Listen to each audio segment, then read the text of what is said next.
కొన్ని కొన్ని దృష్టాంతములు మీరు చదివితే తెల్లబోతారు.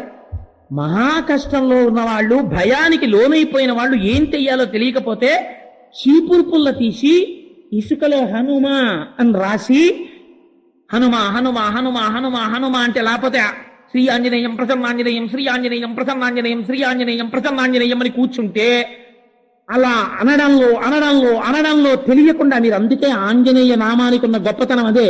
మీరు చూడండి, కావాలంటే ఎప్పుడైనా ప్రాక్టికల్ గాను మీరు అలా కూర్చుని శ్రీ ఆంజనేయం ప్రసన్నాంజనేయం, శ్రీ ఆంజనేయం ప్రసన్నాంజనేయం, శ్రీ ఆంజనేయం ప్రసన్నాంజనేయం అని కొంతసేపు అనండి.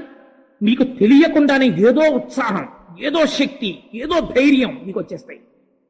అందుకే ఇప్పటికీ పెద్దలంటారు, మీ కష్టమునకు మీకు సమాధానం తెలియకపోతే కడిగిన పుల్ల ముక్కొకటి తెచ్చి సుందరకాండకి నమస్కారం చేసి సుందరకాండలోకి కళ్ళు మూసుకుని పుల్ల ముక్క గుచ్చి మీరు సుందరకాండ తెరిచి చూస్తే మీకు ఆ నమ్మకం ఉంటే మీ కష్టానికి సమాధానం ఆ పేజీలో ఉంటుందంటారు.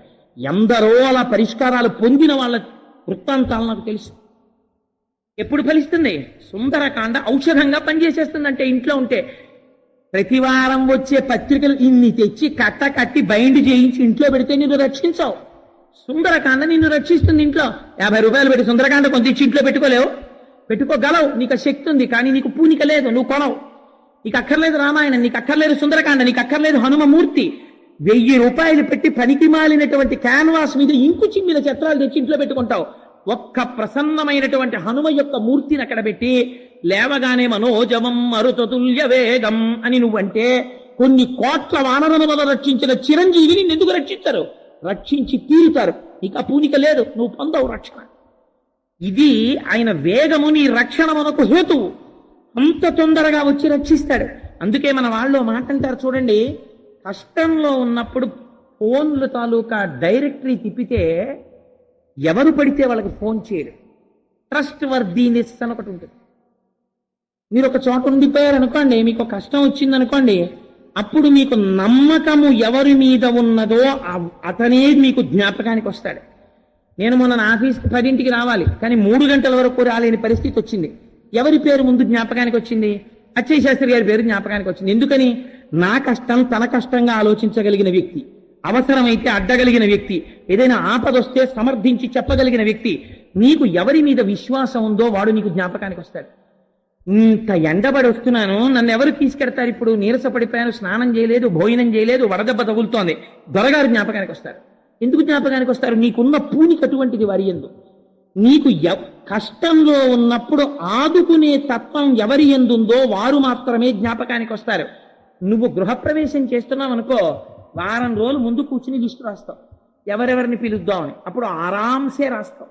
మీ అమ్మాయిని అడుగుతావు, ఎవరైనా ఉన్నారేంటో నీ ఫ్రెండ్స్ ఇంకాను అని అడుగుతావు. మీ అబ్బాయిని అడుగుతావు, ఎరా నాన్న నీకు ఎవరైనా ఫ్రెండ్స్ ఉన్నారా పిలవలసిన వాళ్ళు అని అడుగుతావు. అప్పుడు చాలా తేలికగా ఆలోచిస్తావు. కష్టం వచ్చినప్పుడు నీ మనస్సు ఎవడు రక్షకుడని నమ్ముతుందో వాడి యందు ప్రచోదనం అవుతుంది. ఎందుకు ప్రచోదనం అవుతుంది? విశ్వాసం.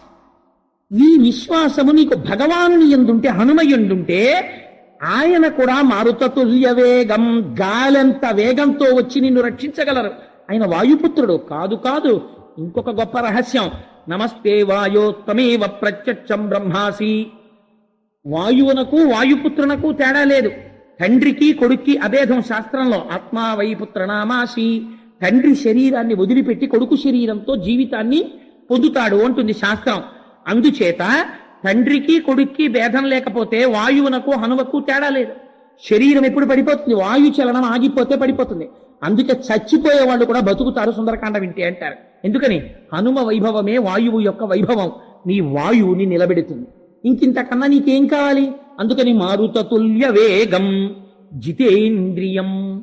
స్వామి గురించి ఒక మాట అంటారు, జితేంద్రియం. ఆయన ఇంద్రియములను జయించినవాడు. బాగా జ్ఞాపకం పెట్టుకోండి. ఇంద్రియములను అణగదొక్కడానికి, ఇంద్రియములను జయించడానికి అస్థివశకాంతర భేదం ఉంటుంది. ఇంద్రియములను ఎవడు అణగదొక్కుతాడో వాణ్ణి ఇంద్రియములు పావులు కరిచినట్టు కరిచేస్తాయి ఒకనాడు. తపస్సు చేసే వాళ్ళల్లో చాలా మంది రాక్షసులు భ్రష్టులు ఎందుకు అవుతారో తెలుసా అండి? ఇంద్రియాల్ని బలవంతంగా అణిచిపెడతారు కొంతకాలం వాళ్ళు తప్ప వాళ్ళు ఇంద్రియములను స్వాధీనం చేసుకోలేదు. వాళ్ళకి స్వాధీనం కాలేదు ఇంద్రియం. ఇంద్రియము స్వాధీనమైందనుకోండి, ఇదే రావణాసురుడికి హనుమకి ఉండే తేడా ఇక్కడే వస్తుంది. ఈ తేడా రహస్యంగా స్వామి చెప్తారు. రావణాసురుడు తెల్లవారి లేస్తే త్రికాల సంధ్యావందనం చేస్తాడు, వేదం చదువుకున్నాడు, ఘన జటా చెప్పాడు, మంత్రములన్నీ తెలుసు, సాక్షాత్తుగా చతుర్ముఖ బ్రహ్మగారి యొక్క మునిమనవడు, లోకములనన్నింటినీ జయించినవాడు, అష్ట దిక్పాలకులను వశము చేసుకున్నవాడు. ఇంతటి వాడు హనుమని చూశాడు. హనుమ రావణాసురుణ్ణి చూశారు. హనుమ ఎటువంటి స్థితిలో ఉన్నారు? నావాడన్నవాడు ఒక్కడు లేడు, కాంచన లంకలో ఉన్నారు, చుట్టూ రాక్షసులు ఉన్నారు, తానొక్కడే నిలబడి ఉన్నారు, బ్రహ్మాస్త్రము చేత బంధింపబడి ఉన్నారని రాక్షసులు అనుకుంటున్నారు. రావణుడు ఎలా ఉన్నాడు? తన వారి మధ్యలో ఉన్నాడు, తన ఊర్లో ఉన్నాడు, తన సింహాసనంలో ఉన్నాడు, తన అధికారముతో ఉన్నాడు, తాను ఆలోచించుకోగలిగిన స్థితిలో ఉన్నాడు, తన ఆలోచనని 10 మందితో పంచుకోగలిగిన స్థితిలో ఉన్నాడు. ఎవరు ధైర్యంగా ఉండాలి? రావణాసురుడు ధైర్యంగా ఉండాలి. ఎవరు భయంతో ఉండాలి?